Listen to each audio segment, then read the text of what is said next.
A very good morning and warm welcome to this special talk. I'm Srinivas Chokakula. I'm the President and Chief Executive at CPR.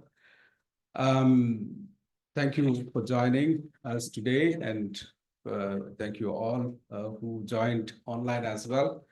The GST story, today's talk about GST story, something I'm sure you will all agree that it is perhaps the most defining policy reform that has happened in the recent times, particularly for Indian federalism and redefining the federal relations. We are very fortunate to have Dr. Rajiv Ranjan, who served as the Special Secretary to the GST Council. And I'm sure you will agree that there can't be any better person to tell you about that story. And we're also fortunate to have Dr. Arvind Subramaniam to chair this session, who was there in the middle of the things, working with the then Finance Minister, Mr. Arun Jaitley, in thinking about GST reforms and formulating and then moving forward with its implementation. So you're the best of the people to tell you about that story. That's all I can say. My plan is to simply welcome you all and then give you a brief brief remarks. But before that, formally introduce both the speaker as well as the chairperson here, and then hand over the proceedings to the chair here. So quickly, as a formal introduction to the speaker, Dr. Rajiv Ranjan is an Indian Administrative Services officer from 1985 batch with over 36 years of service and held pivotal positions at both national level. He was Secretary to the Government of India and also the Chief Secretary of Tamil Nadu before retiring. Dr. Ranjan holds a degree in physics honors and an MBA from IIM Ahmedabad. Incidentally, our chair today, Dr. Arvind Subramaniam, is also a graduate of Indian Institute of Management, Ahmedabad. He's also another PG degree from in public policy from London School of Economics, that is Dr. Rajiv Ranjan, and a PhD in management sciences from Anna University on intellectual property rights. As a special secretary at the GST Council, Department of Revenue, he oversaw the development of an effective GST system and introduced e-invoicing to streamline tax procedures. As Secretary Fisheries, the 20,050 crore Pradhan Mantri Matsya Sampada Yojana was launched under his leadership, and this is to enhance India's fisheries sector. In his role as Director and Joint Secretary in the Ministry of Industries and Commerce, Government of India, he contributed significantly in the modernization of India's intellectual property framework and institutional structuring. After retiring in September 2021, Dr. Ranjan remains active in advisory roles, advocating for public policy and government improvements. He's the co-chairman of the 6th Common Review Mission of the Ministry of Rural Development and a founding director of IPL Center for Rural Outreach. He's also senior advisor NCDC under the Ministry of Cooperation, Government of India. And he's an avid reader, golfer, and public speaker, and dedicated to developing people and systems for better governance and societal impact. Now, welcome, sir, and thank you for agreeing to give this talk. Dr. Arvind Subramaniam, today's chair, is currently senior fellow at the Peterson Institute for International Economics, Washington, D.C. He served as the chief economic advisor to the Government of India between 2014 and 2018. Both of them did not work together. I was just told that Dr. Rajiv Ranjan took over as special secretary after Arvind left or completed his tenure. Before joining Peterson Institute for International Economics, Subramaniam was the assistant director in the research department of International Monetary Fund. He also served at the General Agreement on Tariffs and Trade from 1988 to 1992. He has previously taught at Harvard University's Kennedy School of Government, and also Johns Hopkins School for Advanced International Studies. His latest book, published by Penguin, was Off Council, The Challenges of Modi-Jaitley Economy. Something that you would like to. Thank you, Arvind, for agreeing to chair the session at such a short notice. Quickly, I'd like to say something before I hand over this to the chair. Kind of personal notes, just to set a context. In fact, I met Dr. Rajiv Ranjan in 2019, perhaps after Mr. Jaitley passed away.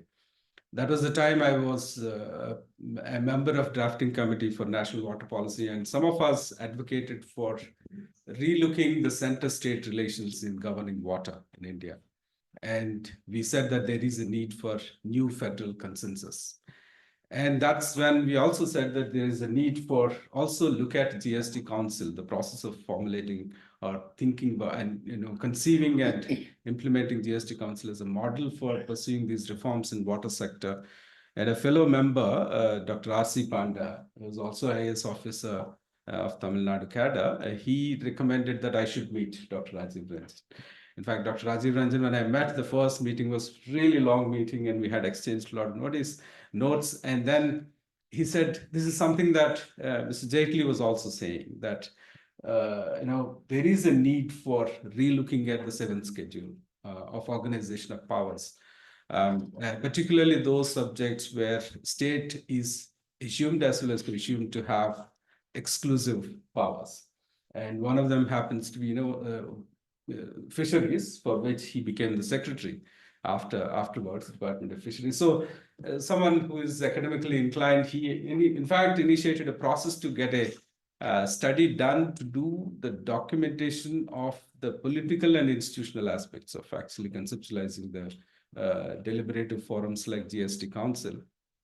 Because, even though you had in other sectors like water, you had these avenues that were considered like National Water Resources Council or otherwise Interstate Council to enable conversations between states and the center and come out with repositioning themselves in terms of their roles and responsibilities. But unfortunately, they did not work. They were not as effective as GST Council. What made GST Council work was something that we were concerned about. And then after that, after he became the secretary to Department of Fisheries, in fact, because fisheries was also something that was designated as a state subject, he was a lot more convinced, and he initiated another process to commission a couple of studies with CPR. So, but unfortunately, or fortunately, whichever way you want to see it, he was moved within 3 months, I guess, 3 to 6 months as the chief secretary to Tamil Nadu. So that's where it ended, and we continue to exchange notes. And finally, I'm glad that he's here to share his thoughts about GST implementation process. With that, I hand over the proceedings to Dr. Subramaniam. Thank you, sir. Thank you, Srinivas. Thank you to everyone here and the very illustrious group online who have joined us. So looking forward to this. I'm just going to say 3 things and hand over to Rajiv.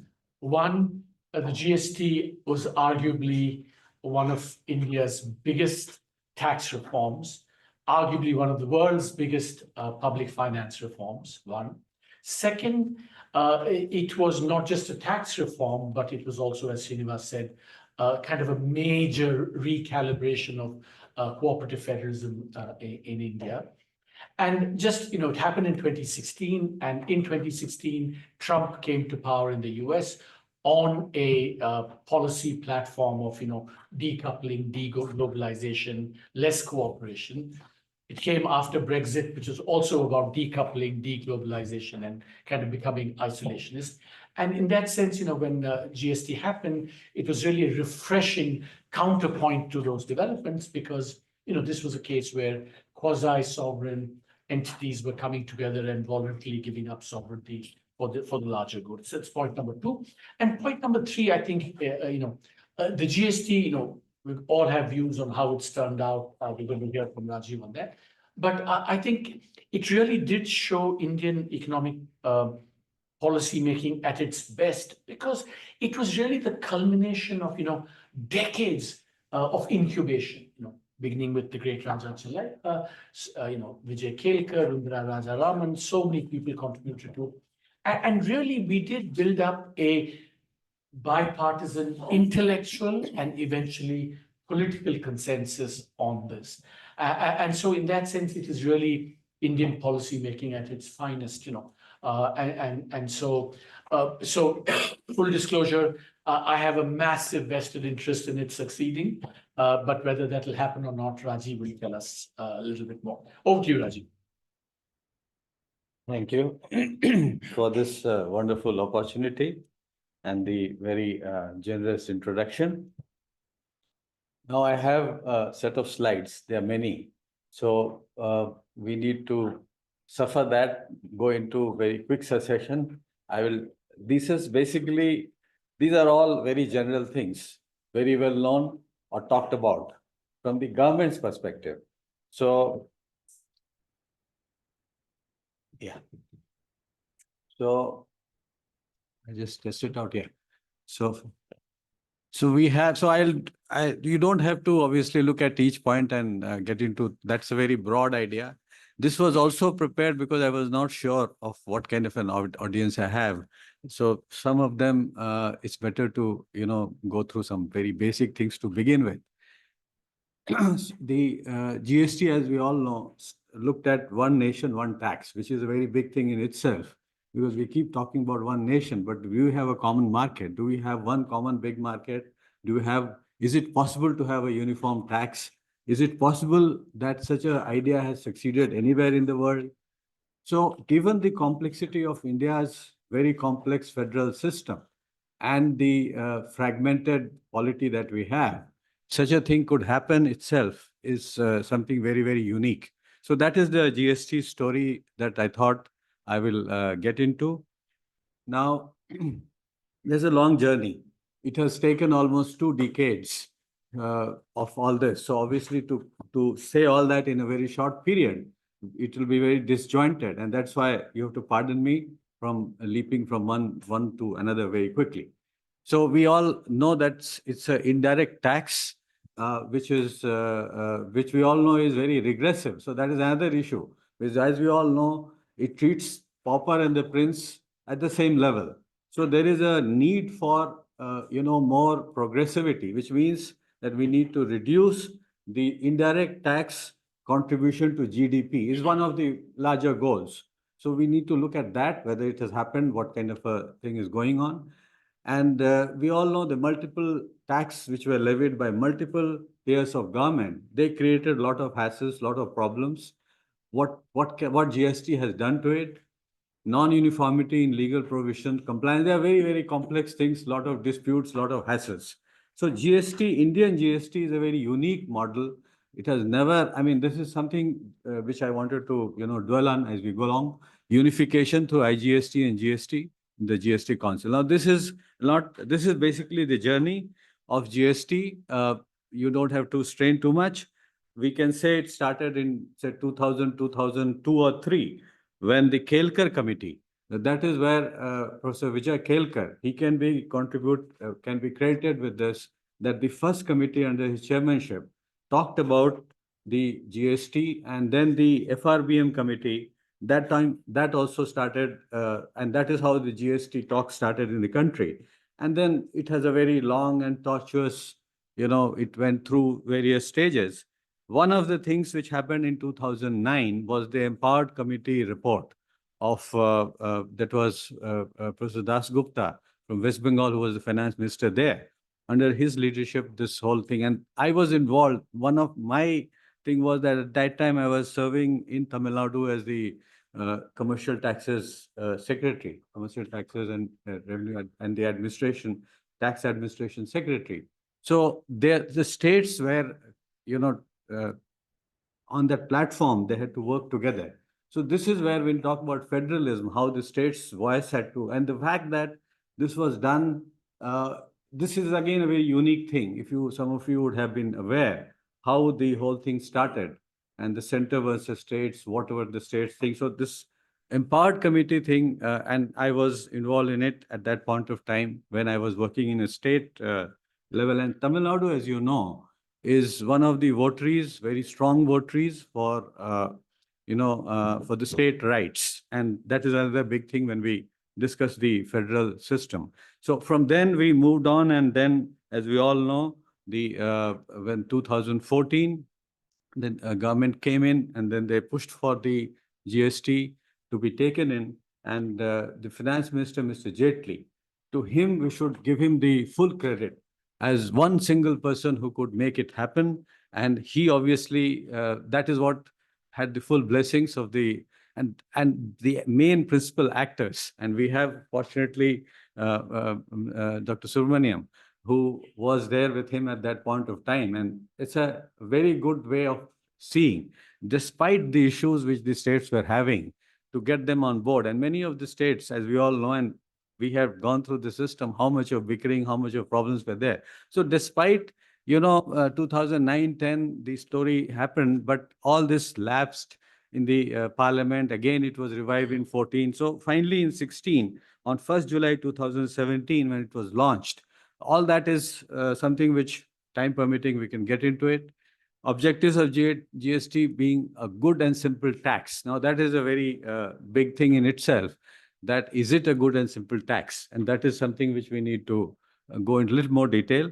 Raising tax revenues, obviously, that is the whole purpose of the taxation system. Broadening the tax base, uniformity of the rates across the country. Because earlier, this was not there. Minimizing the cascading effect of taxes. This is again a very important thing, because this was just not happening in the previous system. So tax on tax was adding to the burden. Transparency in the incidence of tax, establishment of common national market. These were the big objectives. And then we had what are the salient features? Very quickly, if you need to touch upon. It's a unique federal body called GST Council, which was introduced by Article 279A in the Constitution. It was, so all the states, and they came together and they gave away the powers to the GST Council to exercise their power on their behalf. It was cooperative federalism in the sense that they all had to do it together. It's a dual levy. Both the central and the state governments have to do it, and it's supposed to be a non-intrusive IT-based system. Now, I will not get too much into it. I'll just say that there are a lot of inherited complexity in the pre-GST structure, which actually creates the problem which is there. So when we say that, look, why can't we have a system which should be, which many people have argued, Professor Kelkar has been talking about a simple structure. And that is how the initial talk was, that we should have one single rate and have a very unified thing. Now, that is very elegant, very good, but can we practically have it? It's like saying that, you see, many things very good, but how do you implement it?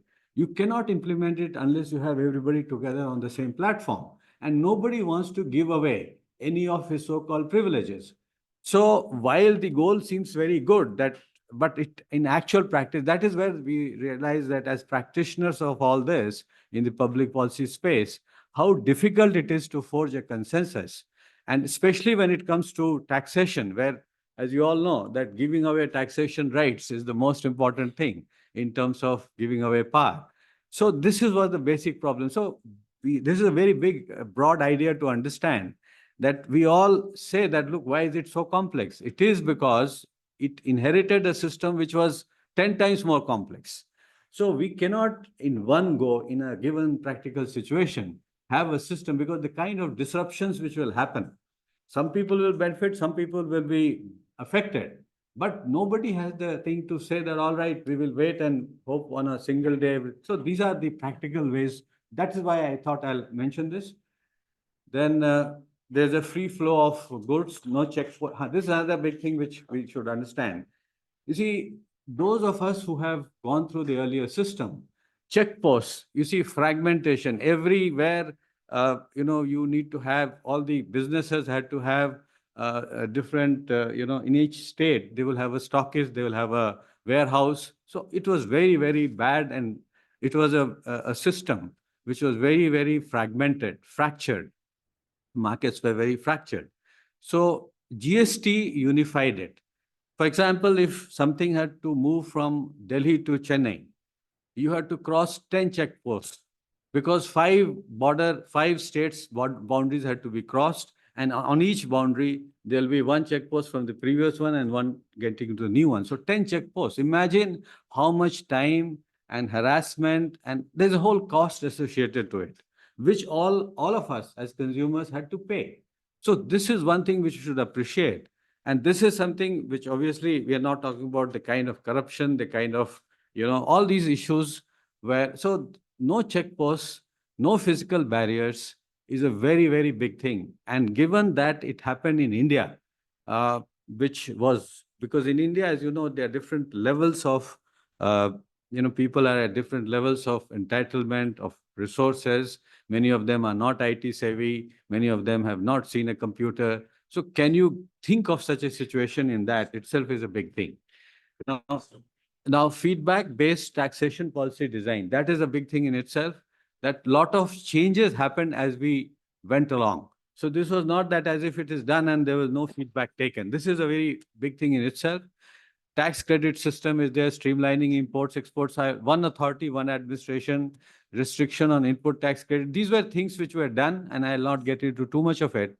But lowering cost of doing business is one of the big aims, leaner supply chains. So we have a dual concurrent GST model, as we all know, which has a CGST and a SGST. Now, the CGST is the central GST, and the state GST is, and there is a IGST, which is the integrated GST, which is for interstate transfer. This is a unique model.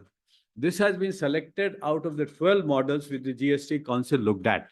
And again, at that one point of time, I was part of that committee. There were 3 committees constituted in the Empowered Committee era. And that one of the committees I was co-chairing. This is a very old story. But at that time, I can only share with you that 12 different models were talked about. So you can see the kind of possibilities which were there, because we had to see a system which could work in India, how the banking system would come in. And mind you, 10, 15 years back, there was no digitalization, the kind of thing that we assume all the things will be available. That time it was very rudimentary. Most states didn't even have a proper functioning IT system. So in those times to even think, and IT was in fact none of the main issues at that point of time.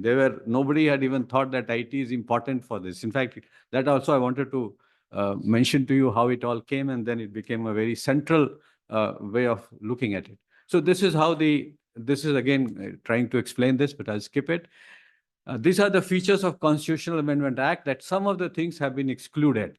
Alcohol for human consumption, 5 petroleum products, crude oil, diesel, petrol, natural gas, and ATF. This is outside the ambit of GST for a reason, because while the states, they said, all right, I'll not get too much into it. There was a reason, and as I said, there is a baggage of history that we need to understand, and these were all because of that we need. So, but this is what way forward. These are things to be looked at. How does the GST Council work? There are normally 4 pillars: Law Committee, Fitment Committee. And GIC is a process by which decisions are taken in the interim till a GST Council meeting happens, which means the officers are empowered to take up emergent and difficult decisions, quick decisions which require something to be done. So this itself is very unique, that the GST Council found a way to address all kinds of possibilities. There's a fitment committee which looks after the rates. So GST and network is another big thing. Without this, obviously, we would not have the IT system. And there were a lot of teething problems, as I mentioned. This is a unique system because it's a Section 25 private limited company, and strategic control rests with the government, and how it went about doing it. And this is a big thing in itself. I was a director in the GSTN on virtue of my being there. So I had a ringside view of the difficulties and problems which we faced. Because you see, it's not that it's so easy to get this done. It's so complex and so difficult. And data is not, it's a very, very complex thing, what we're talking about. And I'll not get into all these things of how they help there. And these are the, what is presently being done to take care of the grievances, what are the ways of handling the issues to track and all that. So what are the benefits? Now, these are the touted benefits, reduction in cascading of taxes. All this is well known. Common national market, benefits to small taxpayers, non-intrusive electronic tax system. So now we need to really go into a little more detail to see whether all this has really happened. Simplified tax regime, reduction in must be, all this has happened, no doubt about it. The question now is, how can we look at it in terms of even improving all that? And that is where, again, I'm just listing out benefits of trade for the trade industry exports. There are many of them. And this is not disputed. There are benefits, definitely. Nobody says that GST is not benefited them. But the question is, can we not look at it? Now, if you see benefits to government, trade, again, I rush through it. Benefits to logistics sector, I was mentioning the kind of things that you have at the checkposts and all that, you see that itself is so obvious. And the e-way bill came later, and the e-way bill itself is, so while there are a lot of issues, I'm not at all trying to say that these are all very perfect things, not at all. The question is, the broader principle is that these things happen, and it's an ongoing process to do it further. So formalization of the economy was a very big thing in itself, and GST was a major, played a major role. And tax revenue is on the rise, as we all know. So this is one of the things to happen. There's a lot of now benefits to the public. This is something which will go to Dr. Subramanian's heading a committee. Earlier, you see, there's a committee which was headed by him, which looked at the RNR, revenue neutral rate. The revenue neutral rate was mentioned as 15 or 15.5, which is a very complex calculation, but I will not get into that here. But in effect, as you see, it was 3.9% lower than the RNR as it operates today. When I say 3.9, this itself is a good research and detailed thing, which time permitting we see various estimates of it, what RBI says, what IMF says, and all that. But it says that average savings are about 28,000 crore per month, just because the RNR is so. And in the RBI report, it says 4.3 lakh crores per year in 2023 is the savings, just because the effective rate at which the GST operates, effective rate, look at the basket, is about 4.3 lakh crores, is a detailed report by the RBI. So I'm just saying this is the benefit. Now, you also know that in other parts of the world, there have been criticism of GST introduction because it leads to high inflation. And there are places where GST was, for example, in Malaysia, when it was introduced, it created a big problem and they had to abandon it and get out of GST. Again, they introduced it in a different way later, all that. But what I'm saying is, these are the things which we need to understand and see. So average savings happen, then, this is what government has been saying, translates to a savings of 12,000 rupees per household per year. This is one way, because how do you sell it to the common man? He can't understand. He will say, all right, there's so much inflation, you are creating problems. So these are the way it was done. I will not get into all these details, just reduction of prices of services. But now I'll look at this in terms of the great effort which was to be done. 10 years in the making directly, 30 plus subgroups, 18,000 man hours of discussion in the GST Council, 14 EC meetings, 13. So huge amount of 175, more than 175 officers meeting happened. So all this is a very humongous lot of work, tremendous amount of work happened. Then only this could see the light of the day. These are the central taxes and state taxes we just assumed. So GST Council, the Constitution, the chairperson is the Union Finance Minister. There's a vice chairperson also, but we have not had that. So that's why when it comes to the actual working and what are the possibilities that time permitting, will get into all that. There's a quorum and there's a weightage, and there's a GST Council is to make recommendations on everything related to GST, including laws, rules, and rates. There are, this is the latest statistics put out by the government, 68,786 officers work on GST back office, on which the central government level is about 28,000 and plus, and each state. So this I took from the latest statement, which is there on the website. So this is just to get you an idea that it's a very big system, and large people have to work at it to keep it working. And now I'll get back quickly on GST Council. I'll not get too much into it. As I said, there's a threshold, there's a compounding system. Now the present compounding system is 40 lakhs. This was the earlier thing. Now 20 lakhs became 40 lakhs. Again, for smaller states, different. Compounding threshold, now it has become it was earlier 50 lakhs. It's now 1.5 crores for goods, 50 lakhs for services. This we need to understand a little bit. This was to make sure that the smaller taxpayers have an advantage. There is a system in that they need not get into GST per se. So, but this is one point I want to say, that even when there is a choice of compounding available, which means that they can give a rate straight away, 1% rate as tax they can pay, they do not get into calculation. This was meant to make sure that their life is not difficult. But in reality, what has happened is more than 50% of the people who had a choice to compound, that is not pay the GST, did not opt to get into compounding. They instead wanted to get into GST. Now, this is what we need to understand, that this is the basic strength of GST. Why? Because then they will get ITC credit, they will get into the formal system, and they will get business. So there are other ways of looking at it. By this, you are excluding people who can't come in because they will be getting marginalized. So this is the problem. This is the way formalization of the system happens. And capacity building has to happen, all kinds of things. So this is a crucial way of looking at it. Today, the rate is 150 lakhs for composition in the goods. And like this, it happens. Now, there are 4 tax rates which were taken: 5%, 12, 18, and 28. There's also a zero rating. There are also rates.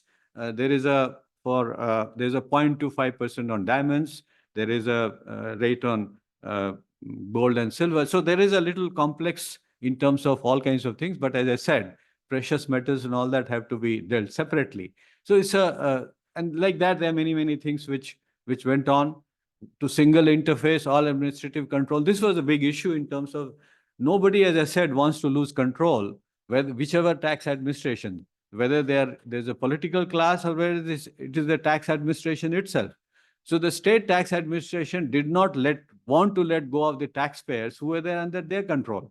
So this was one tussle which was happening at the level, but finally, Via Media was there. 90% of taxpayers having turnover below 1.5 crores would vest with the state tax administration. So the VAT system, which the states were doing, they would account for 90, and the center would look at the bigger numbers. So center, 10% taxpayers with the central, but turnover above 1.5 lakh crores would be equally divided between center and state. This was the compromise which was done, and this is how the compensation, this is the important thing. How did the states come on board? Because many states like Tamil Nadu, for example, was always fearing that it will lose revenues because, see, as you would understand and appreciate, it's a destination-based where consumption happens. Not the producing states were saying they would lose out. So Tamil Nadu being one that's why opposing. Gujarat were opposing, like the so-called developed states were opposing. The other problem was that how would they get the revenue if they will not in control of the revenue? So the center and the state got together, and that is why the finance ministers, Mr. Jetli, went out of the way to ensure that the apprehension were allayed, and 14% annual growth rate was assumed. And in some sense, some people say it was a grand bargain. Some people say it was a bribe paid from the center to the state. But the idea to understand is that this is how it could be possible. And let me tell you that this again has a major issue coming up because it was for 5 years. The 5 years compensation period got over. And then what happens? What happens to some states where 40% of their thing comes to this mechanism of compensation? There are some states like that, like Punjab and Himachal, and there are states like that. Delhi almost 35%. So there are issues to look at, which we need to look at. So what are the compensation issues? So it was because to. Okay, then I have to rush very fast. So quickly, the compensation fund was there. It was a constitutional provision.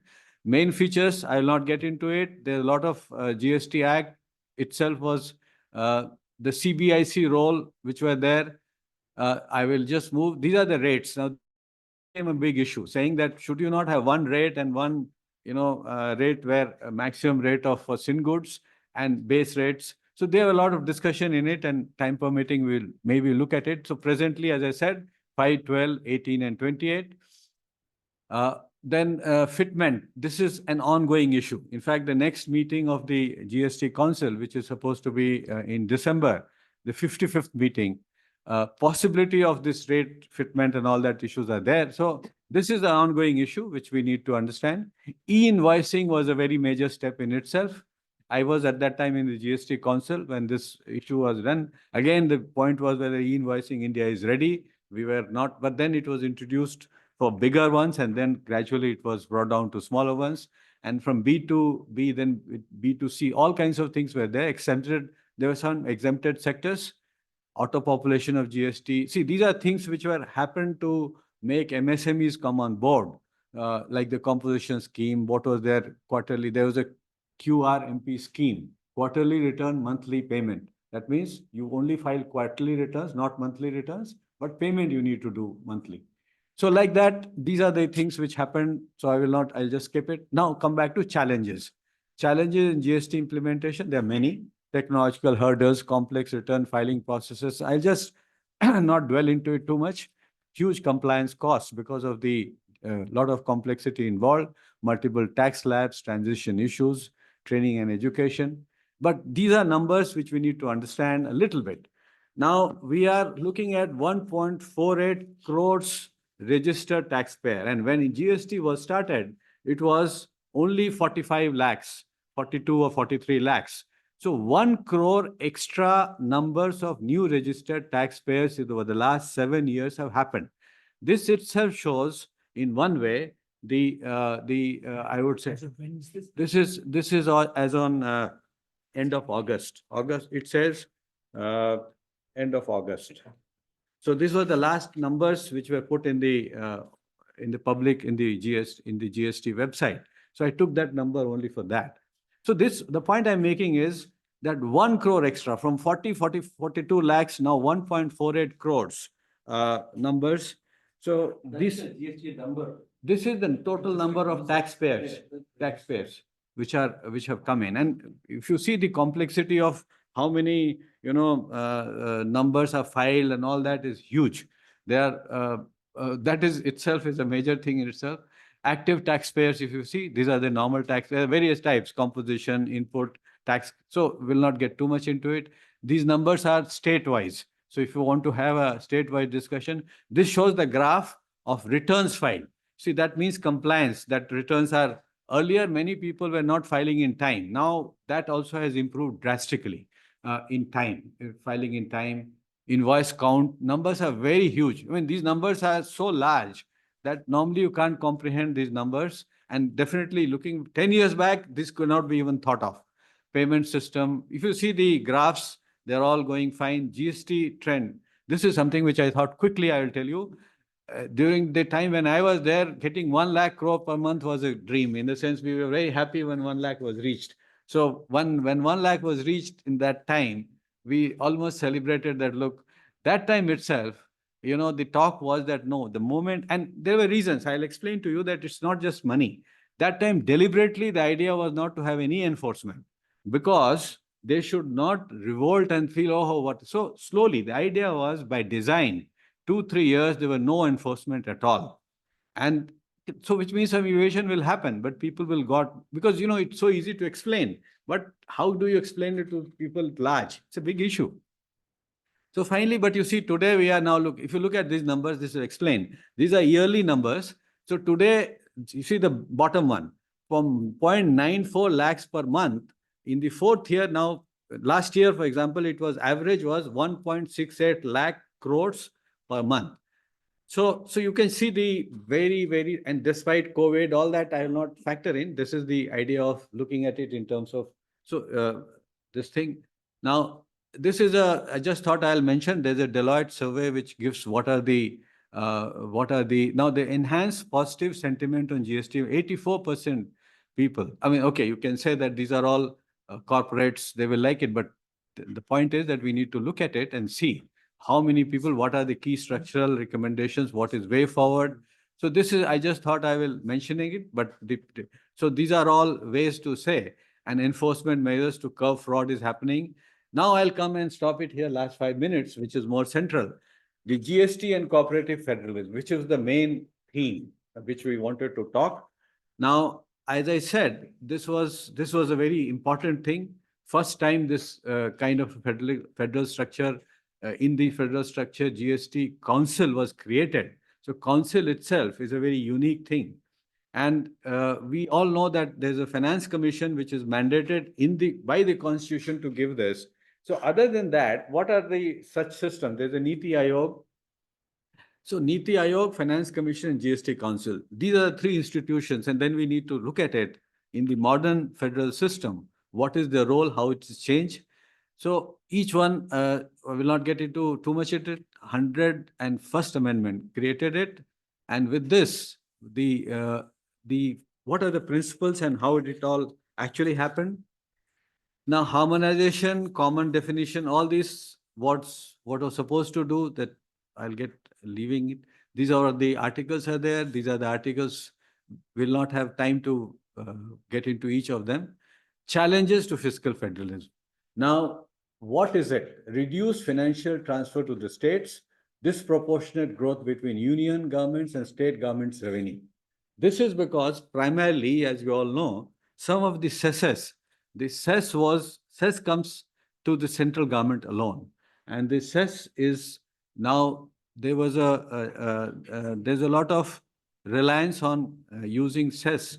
Now, we need to understand, and that added to revenue coming to the center, a little more disproportionate to what the states get it. So this is one of the issues which we need to look at. Decrease. No, cess is not shared with the. Shared, but can they also? There are, yeah, now that is another thing which I would say. The GST Council, for example, it was done in Kerala. Kerala where had an issue. So Kerala, yeah. So the state government, the GST Council allowed Kerala to have a system. So the system permits it. These are the central cesses that we are talking about. Now that is where we need to understand that who authorizes, how it can be done. Earlier, the state could do it immediately on its own. Now it cannot be done. So you lose sovereignty that way.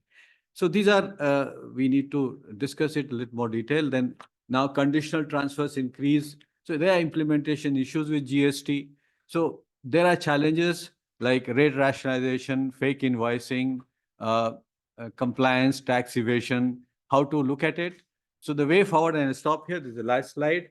What are the broad basing GST and revenue optimization, scaling leakage, this how to stop the leakages, rationalization of GST rates, pre-population. So there are various things. So the end of it, bottom line is cooperative federalism and consensus-based decision making, and that is what is required to make the whole system work. Because ultimately, unless you have that, this system as it is operates, and as I will discuss it and get on it, how does it operate today? What are the things which are happening and how it all started and where we are today? So those things we will be able to possibly spend time depending on the interest. So I'll just say that's a very dynamic process, and it has it has benefited, no doubt. Nobody says that GST is bad in that sense. Now, whether it can be optimized, has it lived up its total promise is something which we can debate and look at, and how we can make it improve it further. That is what the way forward is. Thank you. Thanks, Rajiv, for a very rich, comprehensive, depiction of the GST, the way it worked. Really very, very illuminating. I also very much agree with where you ended, that it's about how should we strengthen cooperative federalism, because that is the only way forward.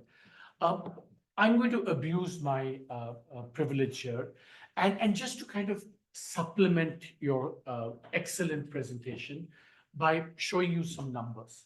Yeah, and I want to, this is based on a paper that we've just written, it's come out in EPW. And if you could put up, so let's start, I mean, and then, I mean, the aim is not to present my work, but I do want to pose the issues, that we want to discuss, right? Can I have the, so here's the, can you time me for no more than 7 minutes, please? So I need some discipline as well. So can we just put up the, okay. The deal with the GST always was the following, and this was my that basically the richer states were giving up sovereignty. It was a bit contentious. Tamil Nadu, Gujarat, people forget that Mr. Narendra Modi as chief minister was against the GST and so on. So to me, the deal always was that they gave up sovereignty. The way the system would work in the transition was the compensation mechanism, but eventually that the revenues would be so buoyant that people would say, yes, we gave up, but we really benefited in very concrete terms. Now, did that happen? So Rajiv gave us all these very rising headline numbers, but they are very misleading. Essentially, the red line shows, and of course, why it was misleading also because the headline numbers that were being published were net of exemptions. So that dotted line is the pre-GST 2012-17 average. You saw it began at about that. It went down because of COVID. And then we thought that we'd recovered. And by 24, we were at 7% of GDP compared to 6.2%. But that was extremely misleading because when you take out exemptions, actually, look at the red line. We have only now in 23, 24, maybe, I don't know about this year, that we've reached the pre-GST average. And why? COVID was responsible for some of it, but because of the massive rate cutting that took place in between, and Rajiv showed you the effective collection rate. So in a sense, there are two ways of looking at it. Disappointing that we did this reckless rate cutting in which both the center and the states were complicit. But the good news is that, despite having done that, maybe we've reached that, so there is scope for this. So I think that's something to keep in mind. But unless that red line starts going towards, continues its upward climb as a share of GDP, we will have problems. The second thing to note is that yeah. 6.1 is including CIS. Everything, yeah. So this is what happened. The center, people forget that the compensation mechanism worked exactly as we expected, both in the sense that Rajiv said of getting the cooperation from the states to buy in, but it also induced massive moral hazard. The states, so here's the first point to note, the red line, the blue line is the center. When it came in, the center was collecting more than the states. But because of the compensation mechanism, because in the actual revenue outturn was like 7-8%, so the center had to cough up 14%. So the center in our calculation, notice how the states' revenue went up because of the GSDP, the centers declined because of compensation. And therefore, the center did sacrifice because of Mr. Jaitley's generosity. And we'll come to that later. And then, of course, the flip side, of course, after the compensation is expired, the states faced a fiscal cliff in 23-24. So now again, going forward, unless that red line picks up, because the collection as a whole goes up, we're going to be in trouble. So the center made a contribution, the states benefited, and I think that was cooperative federalism at its very best. So that's point number 2. Now, also, I don't want to go into the rest of this. It has become, and I just want to show you one last chart, is that the system as a whole has become a bit more progressive. This plots per capita GDP on the x-axis against tax collection. Pre-GSDP, you see it is not progressive because it's flat. Basically, the rich states and the poor states are collecting as much. But After the GST, it has become more progressive. Notice how Bihar, Uttar Pradesh, Jharkhand are getting the most revenue.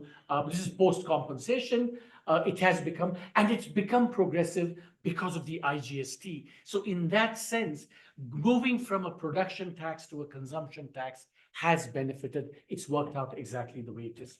But this raises, in my view, 3 or 4 questions going forward, which I'd like to have a discussion on based. One is the whole simplification and the well, I'll come to the first. First, it is clear that going forward, we don't just need rationalization, which we do need, but we need an increase in the rates. We've brought the rates down from 15.5% to 11%. But the GST Council has become a council that only discusses rate cuts. It's become a rate and exemptions. It's become a rate cutting committee and an exemptions granting committee. And part of it is because of the compensation that happened. They become very lax. But now compensation is over. So unless we raise rates, no amount of anything that you do is going to raise the kitty. So I think, but here's the puzzle for me. We thought that the advantage of the GST Council is that because individual states did not, if states were handling this on their own, if they raised rates, they would face political costs. In the GST Council, you can always blame the GST Council for raising rates. And that political economy dynamic hasn't worked out. And I am very despondent. In fact, I'm very pessimistic that when we lost that constitutional moment of having high rates and simplified rates, I think I don't see any dynamic going forward that's going to do. So no amount of cooperative federalism. I just don't know what needs to happen. I'm very, very despondent about that. On the simplification, Rajiv, I think you grossly underestimate how complicated the system is. If you look at the cesses, I think there are about 50 cess rates alone. And if you look at the other thing, I would guess that we have about 100 rates today, 100. And I would like to be proved wrong and will be simplified. Just as we're not going to raise rates, we're not going to simplify rates. So what has to happen? That's one. Second last point, and this is something that people have pointed out to me.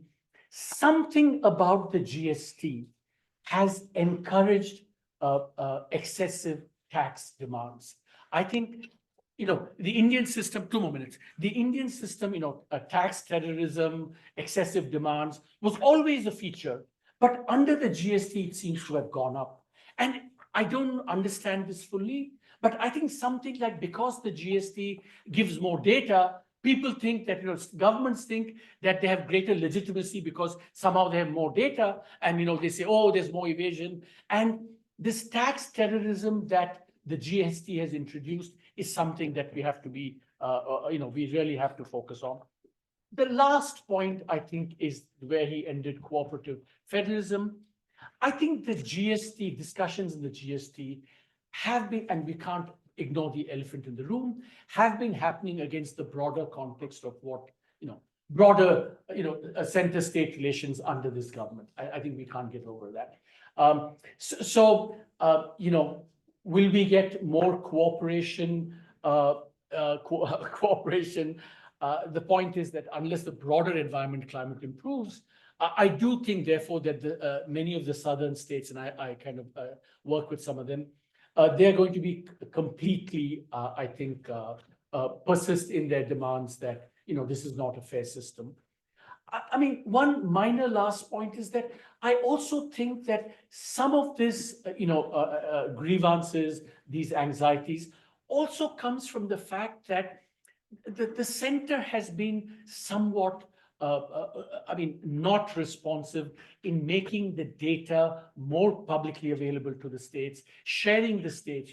For example, how is IGST a compensation granted? It's a black box.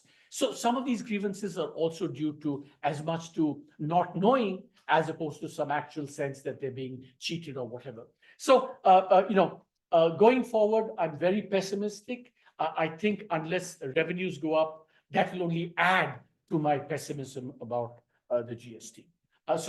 Now, with that, let me turn it to the floor for, so my apologies for taking so much time, but let's get some questions from the audience.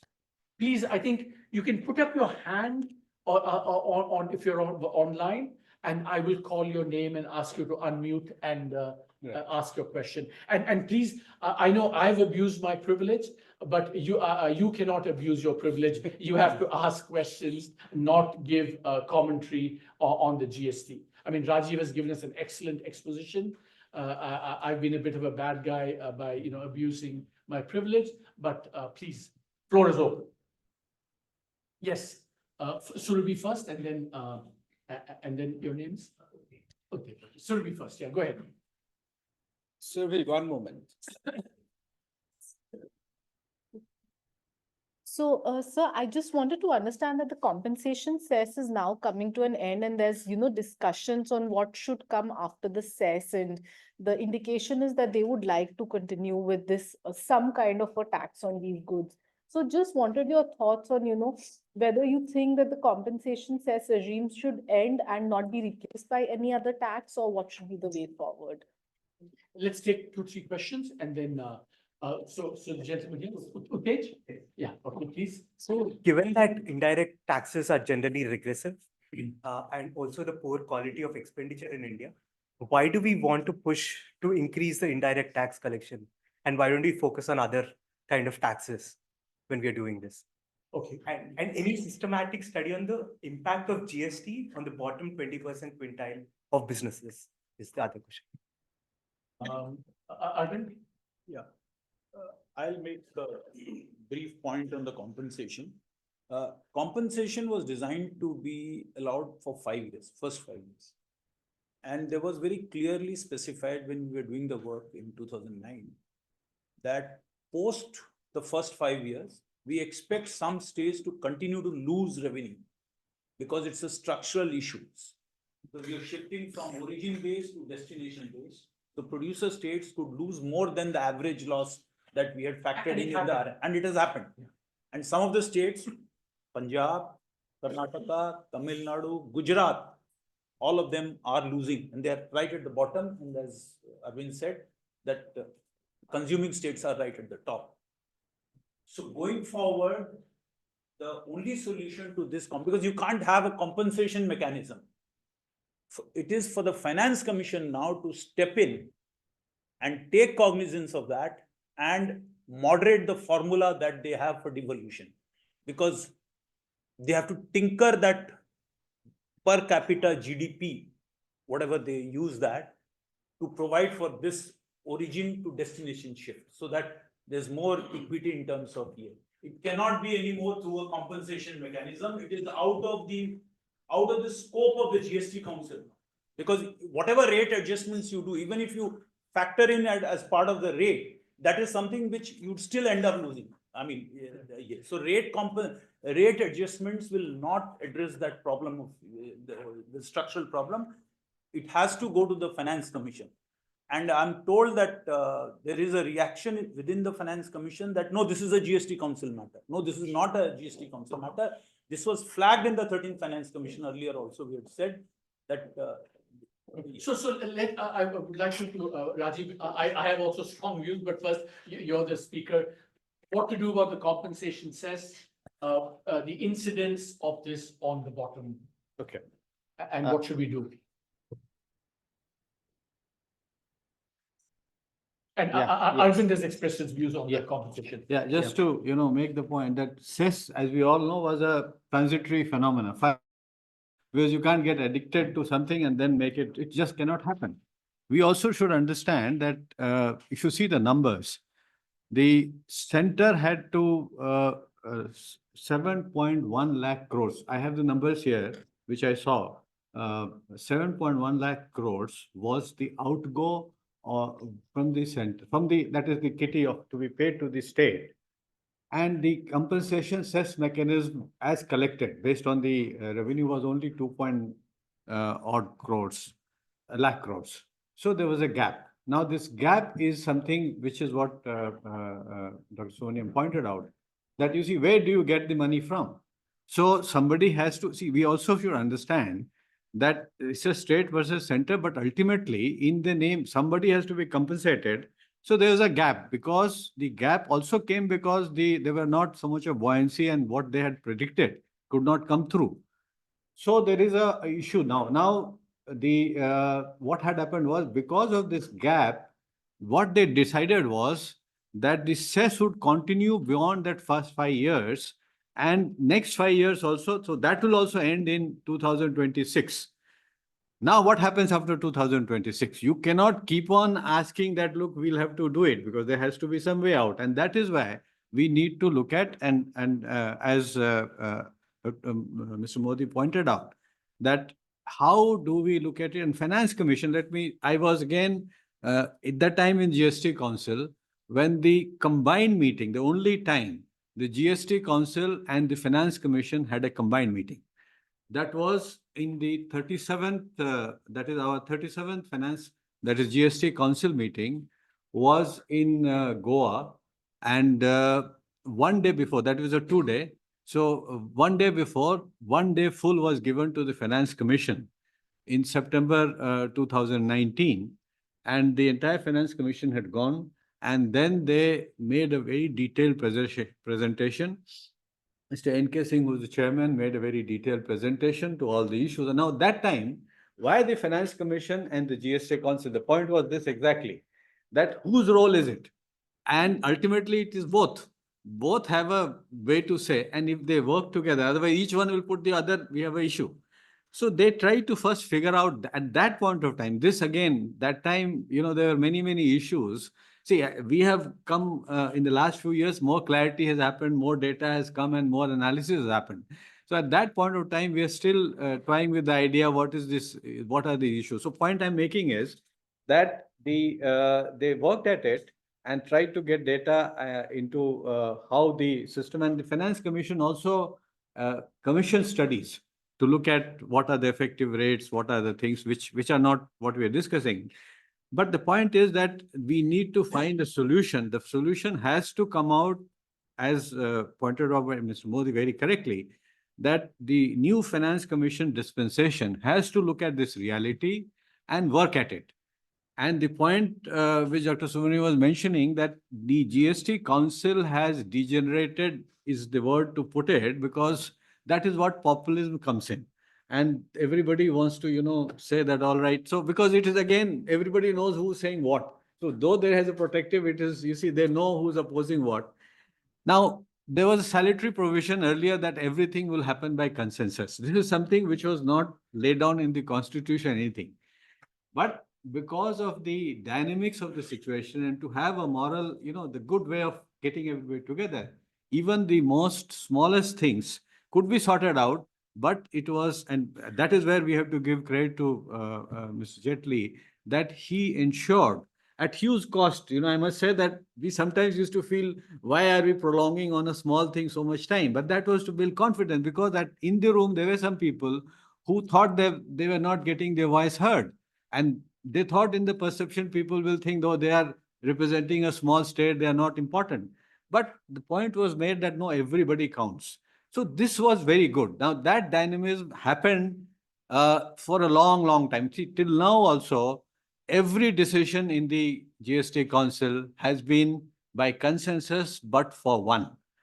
Now, that is where we need to understand that dynamics keep changing. And this is a larger issue of political economy. But now come back to the point, larger point is that solution has to be found out. It's a difficult solution. Solution has to be looked at when the Finance Commission, because that's his huge ambit. And that is the requirement to look at it. They have been asked to look at it also. So hopefully they will take this into cognizance and find a solution. The other point of GST, how does it affect at the bottom, 20%? And what is this, the tax slab business? Let me explain to you this point, that there is the formalization of the system has a cost. So many small, units can't cope up with it. But that is the nature of the formalization. You see, this is, whether we like it or not, you need to look at how will you create efficiency? You have to shut down some inefficient units. Now, we don't, if you start looking at the cost and all that, then there is an issue. But that is what is so-called development, that you develop by somebody who's not as efficient, has to close his shop or has to change. Now, we are saying that, no, he should be given a chance. So that is why I said no enforcement, all that was happening. But there are also crooks. You see, please understand that this system was also, see, it's so easy now. You just file a return and take the money. Now, when people started realizing it, oh, you can just make a return and make money out of it. So in India, as you know, everybody would think that they can get away with this. This is where now the kind of digital footprints which are now associated, and there is a requirement otherwise. So I will not give you numbers. At least when I was active, I had access to those numbers.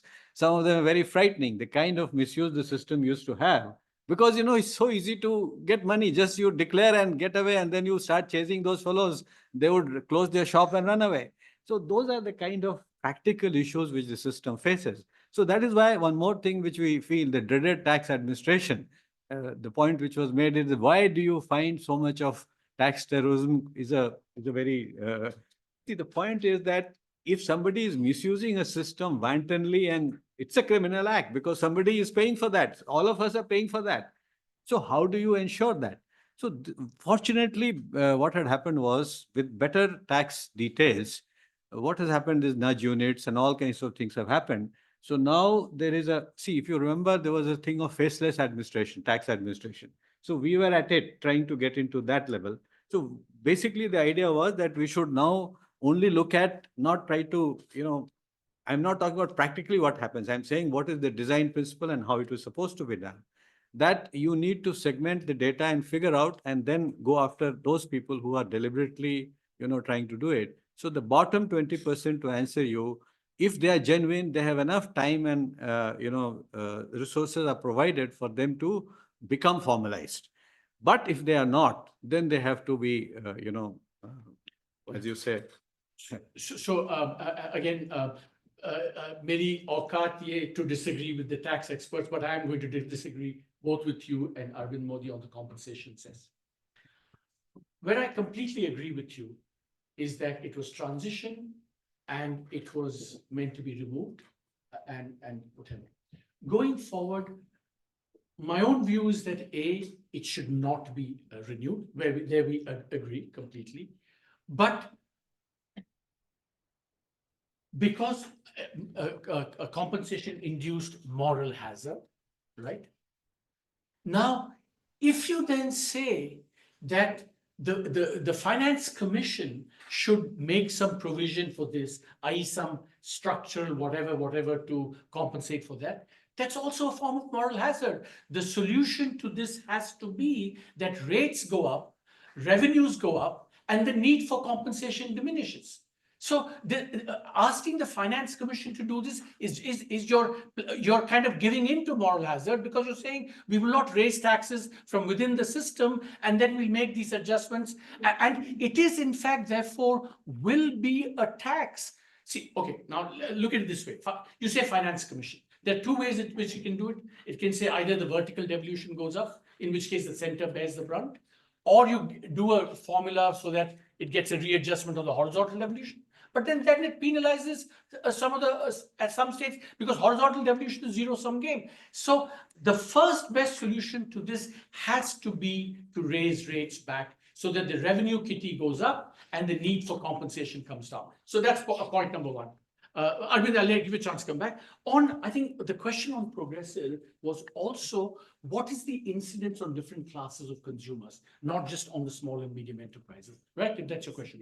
So no doubt income taxes should go up, but we cannot have a system with no indirect taxes. So we need to have a system that has indirect taxes, but that minimizes the burden on that.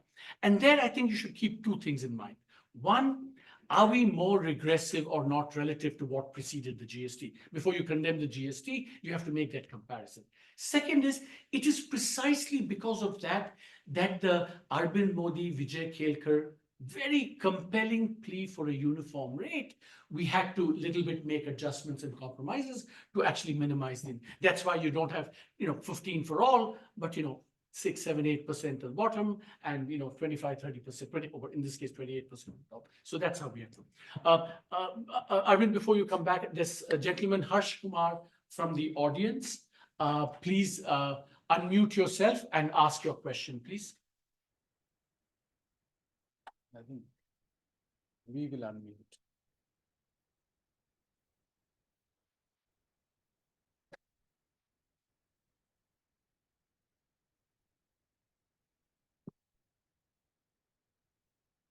There are type questions as well. Till he comes back, I think he has to unmute himself and. Okay, Yes, sir. so can I ask a question from one anonymous attendee to Rajiv? Is the GST Council thinking of involving the VAT on petrol and related commodities under its ambit to lower the prices? If they implement it, what will be the consequences? First of all, I'm no longer with this. But I'll explain to you what you are asking for. See, it was at that time itself mentioned that the GST Council will take a decision to include the petroleum that is on the aviation fuel, the natural gas, and so on and so forth. 5 items were mentioned. Now, there is work which was done on this. There were papers which were prepared, and the idea was to at least start working on it. In fact, there were some discussions also in the GST Council to take it forward. And that is how some base papers were prepared by the system. Now, the appetite for taking this further got lost because, as I said, the larger issue, see, ultimately what happens is they're saying, give us a clarity on what happens in the compensation cess mechanism. There are bigger questions. Then we will look for it. This is how the tax rationalization tariff, that is the rate rationalization, also has got postponed, because they're saying, look at the bigger issue, and unless you solve the bigger issue, we will not. So these are the kind of things, the inner dynamics of the decision making in the system. But let me say that the other way, people are saying that out of the 5 items of the petroleum tax, now aviation fuel, natural gas, these were considered easier to get into. And there is a talk that progressively we can consider it. So as I said, maybe these are all, as we move forward, possibly they will be discussed and taken. But as of now, it is not on the agenda. Yeah, can I just say that, again, I have a very strong opinionated view, forgive me.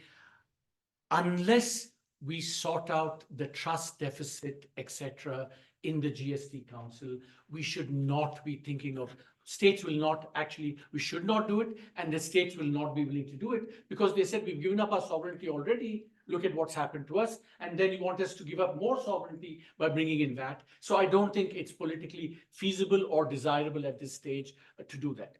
Indira Rajaraman, please. Indira, floor is yours. Can you hear me? We can hear you a bit louder, please. Can you hear me now? Yeah, sort of. We will. I think we are I'm increasing speaking the very volume loudly. now. Yeah, go ahead, Indira. Okay, can I be heard well enough for the speaker to hear me? Indira, do you mind typing your question in the chat? Okay, why don't I do that? Yeah, it's a bit difficult. I think the acoustics are. No, the speakers need to be connected. I The see. system needs. It says chat disabled.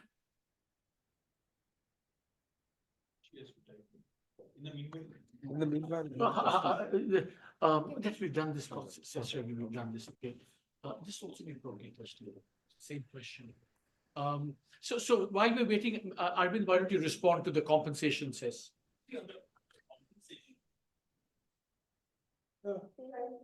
I'll just. Yeah, okay, but Indira, can you please speak again? Can you hear me now? Perfect, brilliant, yeah, very good. Loud and clear. Yeah, in fact, too loud and too clear. Okay, okay. I will confine myself to 2 questions. One is, at a time when there is a well-known trust deficit on the GST issue between center and states, I wondered if Rajiv could tell us why in recent months, the kind of data publicly put out by the center on the breakup of GST collections has been withheld. If you remember previously, there used to be press information bureau notifications at the end of each month, which gave numbers on the total collection and the breakdown of that. And now that information has been compressed into just, the aggregate, the details aren't provided. This is a very, very bad move because it actually worsens the trust deficit. So I was wondering if Rajiv could tell us why this happened, and most of all, whether he can restore it. Since he has worked at both center and state levels, he would be interested in bridging that trust deficit. And the second question I have is about the cost of formalization. As you know better than I do, the CGST, when initially enacted, allowed for the reverse charge mechanism to be universally used so that unregistered enterprises could supply inputs to registered enterprises above the threshold. And then in notifications in the rules, which can be easily overturned at any time, it was said that RCM would not be universally available, but only to notified sectors. And the only notified sector was, the major notified sector was construction and a few other small activities. So if we were to restore RCM in the universal sense, which was visualized at the first enactment of CGST, then we would get rid of that cost of formalization. And we would also address a very major macroeconomic problem today, which is the growth, the lack of growth in jobs. Rajiv? Thank you. First, let me make my position clear. I am nowhere in the system to give any answer to what you're asking from the formal system, but I can also speculate and think of why this has happened. And as I said, it is pure speculation because we always used to look forward to the announcement to figure out what was happening. Now the numbers are known without the details as you mentioned. One of the things which was talked while this happened is when this lot of discussion happens, then the state said that so you are flush with so much of money and you are not giving us our due. So this was being, in fact, because the numbers were so handy for everybody to say, oh, we know what the numbers are. Not many people even appreciate the difference of gross and net and, what is all these things. People, as you know, only trained economists and people who are in this area in public finance understand the nuances. But what has happened is this becomes, it's weaponized. Now everybody says that, look, we know you got now 2 lakh crores last time. Where is the money?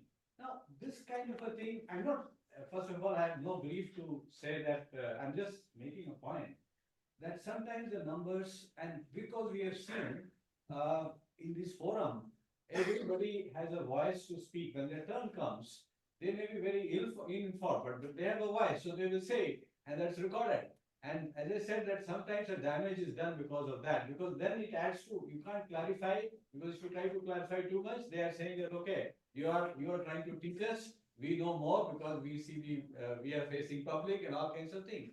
So there is a major issue, and all of us who have worked in finance departments understand it very well, that it's a very difficult thing to carry the discipline and all that, and some data can be wrongly. So as I said, this has nothing to do with not giving it, because if you give the data, then better informed decision making and better informed discussions happen, and that is the way to look forward.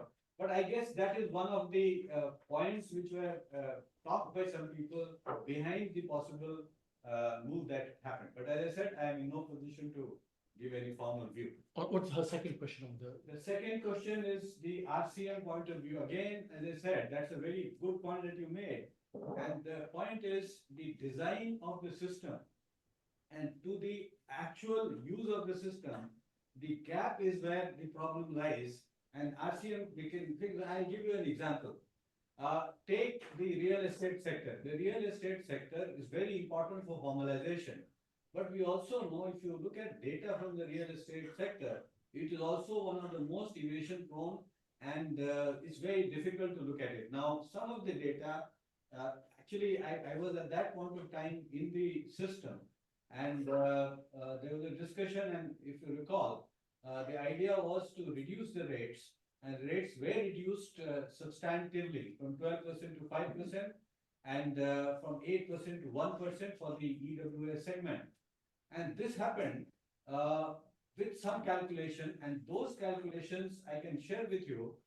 Now, you would recall that any major sector should have some uniformity across the country if everybody is following common principles and behaving to a certain minimum standard of compliance.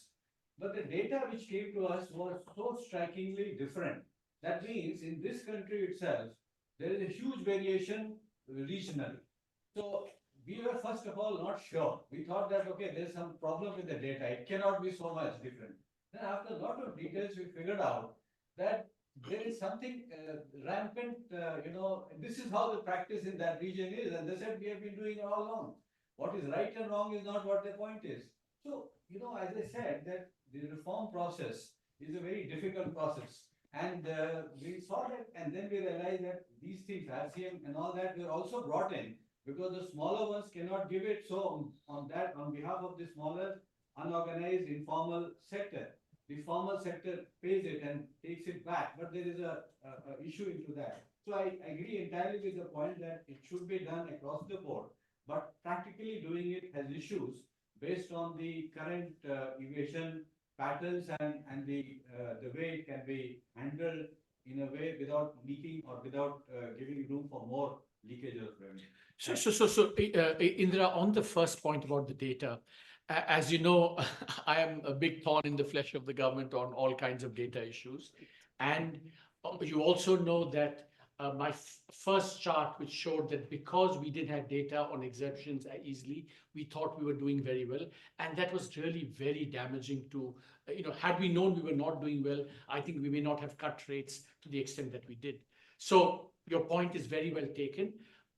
But to be fair, and because I tried to double cross-check on this, that I am told that although the PIB release has become totally abbreviated, as you said, that apparently almost all the data that was in the PIB report is available on the portal.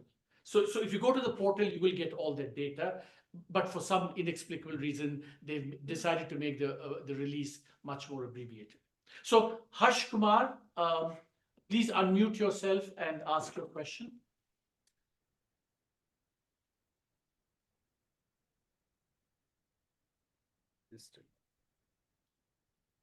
Harsh Kumar is not there.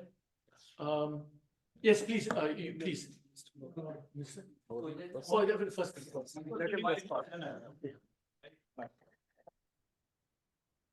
So, Yeah. okay, sir. Thank you, Chair. Sir, my name is Qatar Kapoor. I'm a wandering layman. So layman, you understand what I'm going to say.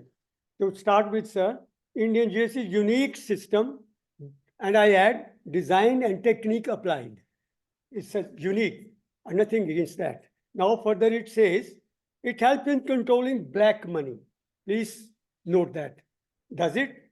The next is, GST helps in controlling inflation. It has all the government, all the systems available, the economic system, the other system, political system, geopolitical system, they've all failed to control inflation. I don't know how it is going to control the inflation. The next point, sir, is center state, both are for taxes, and we are in agreement because we have proceeded to the design, right? We are in agreement. Now, we are in agreement, right? Why no tax regime? Why don't you think on no tax regime? Why impose taxes on the people?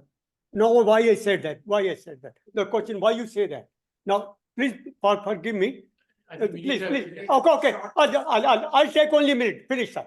Give me a minute. That's a half a minute, sir. That's a half a minute. My question is, my last question is, I only want to talk about why I've said all that.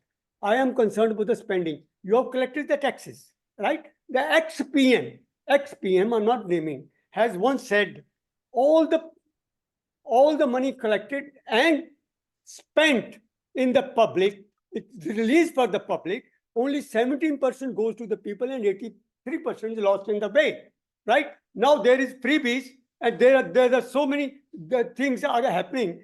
How you're spending the money if you're collecting, okay, what you do with the taxpayers' money? Where it is going? Yeah, sure. Thank Nobody you. want to talk about it. So Rajiv, I think the first question is on, has it helped at tackling corruption? And two, what is the impact on inflation?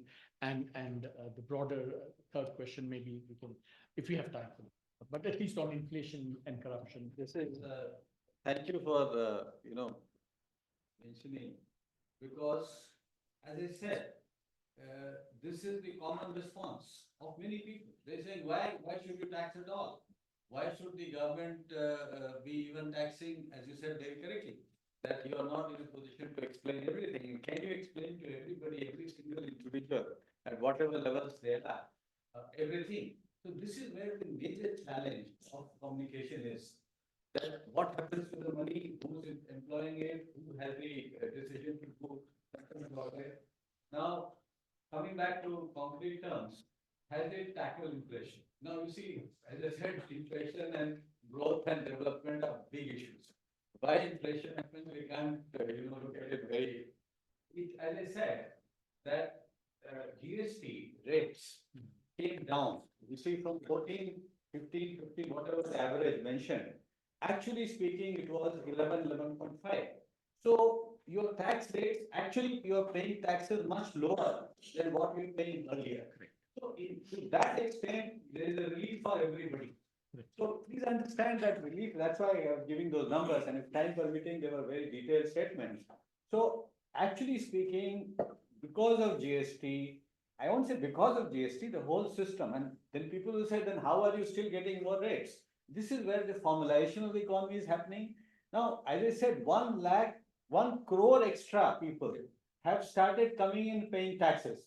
And to the point that you mentioned that why indirect tax is bad, why are you doing indirect tax? I'll make out a very simple thing. In India, how many people pay income tax? If you ask this question, what is the population and what percentage pay income tax? Then, how many pay income tax which is meaningful income tax? See, meaningful means there are many people who are paying the minimum level. So if you look at, I will not get lost in the data, but let's say 20 lakhs per year. How many people in the country pay more than 20 lakhs per year? The number, if you know, you will have the answer. So which is why, and you can't go and tax it. So it's not so easy. Nobody wants to pay tax. Given the choice, why would anybody pay? So the question here is, there is no other way but to go through the indirect route. But let me again share with you, initially about when it was all talked about, indirect taxation was about 70-75% of the kitty. Now it has started coming down. Now direct taxation is growing, so it's very progressive measure. So to a large extent, earlier we had these compulsions. These are all the system of formalization which is working. And that is the way of looking at it. But how do we explain this kind of a thing that, look, still you are answerable. The system is answerable to say that is it the best way of using the taxation system? And why no tax? If no tax is there, you don't have any equity, you don't have. See, how would government then do anything which you expect the government to do? So taxation is the basic thing. That is the basic thing I would mention. Yeah, and the last question, the last word is for you. Let me do that. Okay. Good afternoon. I'm Namita Vahi, and I'm a senior fellow here at CPR. I work on property and land rights mostly. Thank you very much for your very insightful, comprehensive presentation on GST. I learned a lot from all of you. And I just wanted to ask you two questions. One is about one is about the problems for implementation of GST and the issues that the common person is facing. Based on whatever I have gathered, the big issue is about essential items, because as you have rightly explained, the direct taxation in India is very low. So the indirect taxation is how the bulk of the population is actually paying taxes, and the burden of that on the poor is the most. And one of the biggest issues with the implementation of GST has been the fact that essential items have been taxed at pretty high rates. And, there's been a lot of confusion with the various tax slabs. That's the criticism. Even like today, there's an op-ed about this. So how do we ensure that, those things can be corrected, and can there be graduated rates of taxation within indirect taxation? We have progressive taxation. Can we have graduated rates of taxation uh, possible within the same commodity brackets for different people? That's one question. The second is a more philosophical question. You talked about the fact that we need taxation. I mean, the whole point is there cannot be taxation without representation. So this is more about, we are, for a lot of things, I understand, there are good efficiency considerations for a common market, for a GST. The idea is to reduce all these inefficiencies. But in many ways, the ability to sort of decide and engage with who is taxing you is even further removed. So on the one hand, we have had this movement of decentralization of powers, and with the 73rd and 74th Amendment, and with the devolution of powers. And this is more, I understand it's a dialogue between the center and the states, but of course there's a fair amount of centralization as well. So how do we sort of respond to that, like fundamental philosophical critique of why we should be taxed in the first place? Okay, the first point. You have the last word. Okay. See, why the essential items actually mostly are zero rated. See, this is what we need to understand. The most, zero exempted, both zero rated. See, exempted also, many of them are exempted. Where they are taxed, they are zero rated. Because this is a very major classification dispute issue which comes in. And this is a very big issue, just to lighten the mood. If you know pizza, there was a big discussion about if you eat the pizza in the restaurant, it is 5%. But if you get it delivered at home, it's 18%. Now the question is, or if it is a cheese topping, then what is the rate? Or is a pizza topping, what is the, see, is processed cheese versus pizza topping. These are all classification disputes which happen, and their complexity is mind-boggling. So this is where you realize this is a very major issue, which is what the entire tax administration is confined into and gets totally, and that is where the whole burden of problem starts. That is why this whole idea of trying to have minimum rates, single rates, all kinds of issues. But in reality, what happened was, what were not taxed, like the food and essential items, you cannot tax. Otherwise, one single tax, then even if it's low at 7% or 8%, lower than that you can't think of. There are countries which will not discuss the international experience, but only point is, now if it was no tax now, or very limited, zero rated is almost like that. But if you charge 7%, which is the uniform rate for everything, what happens? You will have, a riot. You cannot think of it. So which is why, as I mentioned in the beginning, one of the things was that we will have the GST system in such a way not to have major upheavals, because you cannot then handle in a country like this, even if a small thing happens, it amplified, and in a democracy where everybody has a voice, it will become out of control. And not everybody is as well informed as you'd like them to be, which is again a very difficult question, because information is difficult to come by and all that. So finally, the main point is essential items, all that are virtually not taxed, and they are lower taxed than what it was earlier.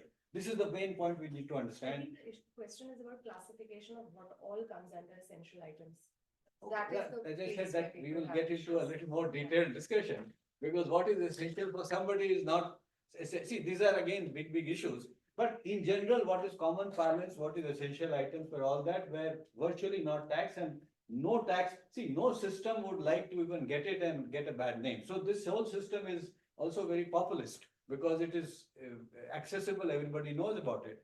So this never happened, and that's why I must tell you that this system was gradual, riddled with lot of classification issues, but the idea was not to increase rates on anything. And that is how, and as I said, the rates came so low, only because, again, as you said, it's a moral hazard, populist, whatever you may say, but the public benefited. Ultimately, you see, public benefited out of it. This is the short point. Your second point is a larger philosophical issue, which we will have. Absolutely. We'll discuss Because we've also exceeded, so on behalf of CPR, everyone, and the audience, Rajiv, thank you for a very detailed and textured and excellent comprehensive presentation. Thanks to the audience for engaging. Thanks for your terrific questions. And let's let's continue the discussion because this discussion is, yeah, this is not going to go away. This is going to be around for a long time. Thank you all very much.